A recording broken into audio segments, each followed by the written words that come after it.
Hey guys, welcome to my YouTube channel. This is Nate, and today we're going to be diving into a product that I've been working on, and one that you can actually see that's behind me, an epoxy river desk that my dad and I have been working on during this quarantine period. So I'm going to be breaking this video into a couple different parts, and then this video is going to be one of many in a series that kind of goes step by step in the process that it took in order to complete this. The thing isn't really even done yet because we haven't fabricated the legs and everything else that's going to be done at a later time period and then explained in a later video of this series. When I started to do this project, I didn't realize that I was going to have such a comprehensive record of this because I didn't realize that I was going to do such an in-depth recording of this and then post it on YouTube. But as I started to get further and further into the project, I thought, oh, what a cool thing to have, a really comprehensive record of all the things that I've done, because, it's a huge project that me and my dad kind of undertook, so it's kind of cool to have a record footage of that. And so for this video with the prep work, there's not going to be that many video footage captures. However, there's a lot of actual photo captures that I'll have, displayed up on the screen here while I'm talking through it. So in later videos of the series, when we dive into other parts of the project, you'll see actually videos. But for this one, there's just a lot of photos to kind of explain where everything is going and how we got everything started. So at first, to kind of just explain where this came from, my dad's friend works in a flooring company, and he was able to secure us this beautiful English walnut slab. From there, we were able to take it home and kind of get an idea of what we wanted to do with it. I always knew that I wanted to do one of these epoxy river projects. This is our first one that we've done, but I've always been kind of intrigued by it, and so I knew that I wanted to do this with it, but we just didn't know how exactly we wanted to do it. When we took it home, one of the first things we had to do was kind of check the piece to see how we wanted to use it, what orientation. The first thing that we had to decide was what side that we wanted to use. And for both of these sides, they both had some really unique characters to it, and one of the beauties of doing an epoxy river table is you kind of can use that uniqueness to your advantage, because you're going to be filling it in. So it's not like voids are going to cause any stress-bearing areas where you're going to lose structural integrity because it's going to crack or something, because when you fill in the epoxy, it's almost going to seal everything together and almost become just one solid piece. So kind of use those to your advantage. So when we decided on the side that we did, it had a lot of uniqueness and a lot of character that we wanted to kind of bring out as the top face of the desk. So once we figured out what side we wanted to use, we had to determine, okay, well, where do we want to make these cuts, and where do we want the front and the back and everything else to kind of fit together, and actually the river portion. How do we want it running, what orientation? So from there, what I did is once we figured out the front face, I figured out where we were going to plan on cutting it, and then tracing it in parchment paper, I was able to kind of move it over and get a feel if this is the right, the size, the orientation of the river and the other two slab pieces after they've been cut. So once we figured out that was going to be what we wanted to do, then we were able to take it over and actually do our first kind of rough cuts. In order to make these rough cuts, what we did is we bought a 4x8 sheet of melamine, which was used as the eventual melamine form that's going to be used for the pour-up of the epoxy. But what we did is we cut 3 long strips, and what we were able to do with that is take 2 of those strips, prop up the slab, and in the 3rd strip we can kind of run along what the face was going to be, and then use that as a guide for our circular saw to make our first rough cuts.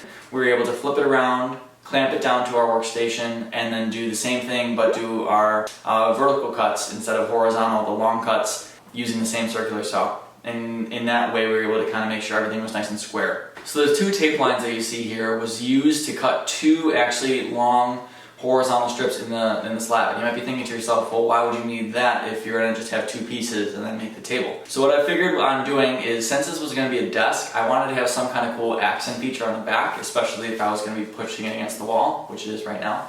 And you can kind of see it here, but it looks better in the pictures, and then you'll see more of it later on in the videos. But I wanted to create a backsplash piece for this. Doing that, I was able to cut 2 strips and then use that smaller piece as what we'd use for our backsplash piece. After the rough cuts, we started to do a rough outline of what the melamine form was going to look like, and then we started to do our assembly of the melamine frame. A really important part of the melamine frame is making sure that everything is tightly sealed, because when you're doing the epoxy, especially large pours like this, the last thing you want to do is, while it's sitting for a couple days before you can remove it from the form, is to have epoxy flow out because a corner or a slide or something wasn't sealed. So what we want to do is, when you're making it, it's from the bottom of the piece to kind of adhere the walls, as well as ran beads of silicone along all the corners and sides to make sure that when the piece was sitting in there, there was no way, even if epoxy got to the silicone, that it wasn't going to flow through it and flow under and kind of you waste a lot of the epoxy that you're using. So you can see there's some black walnut shims that are underneath the main slab in this picture. And what I was planning on doing with this was because with a lot of live edge river tables, you see a lot of people remove the bark. People do this because there's a thought that the structural integrity can be kind of compromised because the bark isn't necessarily as strong as the inner hardwoods. When we were thinking about doing this, we thought, okay, well, is there a way to add some strength and stability to this build? So I thought initially, well, why don't we do an underpour with epoxy to kind of adhere the back surface of the slab to one another, and that would kind of give us some structural rigidity and kind of help to make sure that there was not going to be any cracks going on in the actual river itself when it adhered to the bark. But after thinking a while on it, we came to the conclusion that we're probably going to do an epoxy over the top of it just because we wanted to make sure it was a nice durable finish. And thinking on that with my dad and I when we were planning it, it's like, well, that kind of serves the same purpose as doing an underpour. So why not ditch that idea to get rid of any excess waste that we'd be making with the epoxy, because you wouldn't really see the bottom anyway. Once the melamine frame was created and made sure that we had all our slabs in the right orientation and getting it to nice and square into size, I was able to take the slabs out and put it in a different kind of frame setup jig that I was able to use for the sealing coat for our bark. And the sealing coat is very important because a lot of times the live edge portions of these slabs have a lot of holes and porous nature to them. So you want to make sure that that's sealed so that when the epoxy is poured in, you don't have bubbles coming in from the sides where the spaces were. So to seal those off before that, make sure that no bubbles will kind of come in and create impurities in your final product.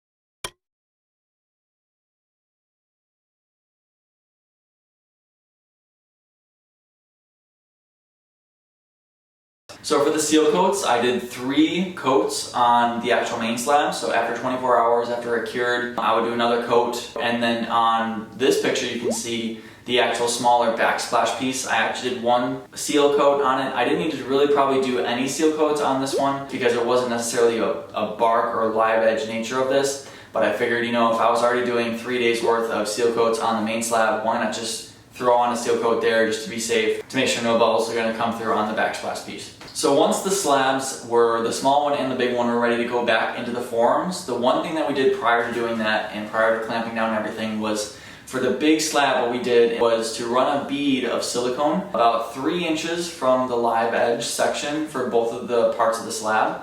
And that would prevent any excess epoxy that, if there wasn't a super tight seal on the bottom, that if it was to flow underneath the slabs, at least it would get stopped at the bead of silicone. So now comes to probably the most important part of this whole project, and it's the clamping process and making sure everything is nice and square. So one of the biggest things to make sure that if you're going to do one of these projects is about 50% of the battle comes from making sure that you're prepped and ready to create the best pour that you can possibly do. And that comes from making sure everything is clamped correctly and your form is situated solidly against the slabs you're going to be using. If you kind of skip some steps in this stage, you might get excess epoxy flowing out if anything's not sealed, or you might get some raising of your slabs, which can cause impurities in your pour, and then maybe even some structural integrity issues if you don't get enough epoxy flowing into your design because everything's kind of flowing out. The last thing that I would say is experiment with pigmentation if you're planning on doing that in your project.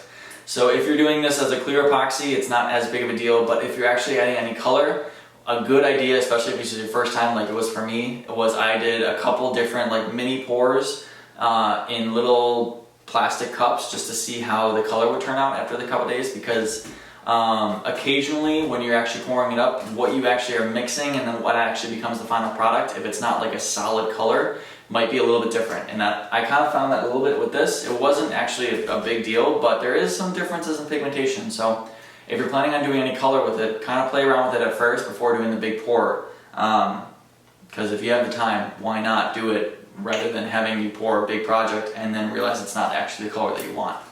Thanks again for watching this video, and if you'd like to see more of this content, you're going to be seeing a lot more parts of this, and it would be a huge help if you could smash that like button to help me produce more of these videos and then help the YouTube algorithm, that would be awesome. So thanks again for watching, and I hope to see you in the next one.